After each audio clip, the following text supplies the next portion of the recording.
नाजरीन अस्सलामु अलैकुम। मैं पंजाबी नात गो शायर मोहम्मद जमील चिश्ती तुहाडे नाल मुखातब हाँ। मैं हजरत बाबा जी रसूली शाह सरकार जंग बाजार फैसलाबाद वाले दी मैं मनपत पेश कर रहा। उम्मीद है तुहानू पसंद आवेगी। इनू तुसी जंग बाजार वाले हो शेयर भी करोगे, अगे तो इनू कमेंट भी करोगे, मेरे चैनल सबसक्राइब भी करोगे, मैनू बड़ी खुशी होगी। ये बाबा जी साडे सारे फैसलाबाद वाले दे सांझे ने, अल्लाह दे वली ने, अल्लाह दे वली रब दे ने।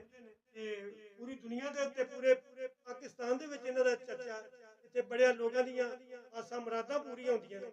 ये नज़म मैं राजा मदर ते राजा बिलाल की फरमाइश दे उत्ते मैं पेश कर रहा। समात फरमाओ। जिथे रोजा रसूली शाह वली दा, जिथे रोजा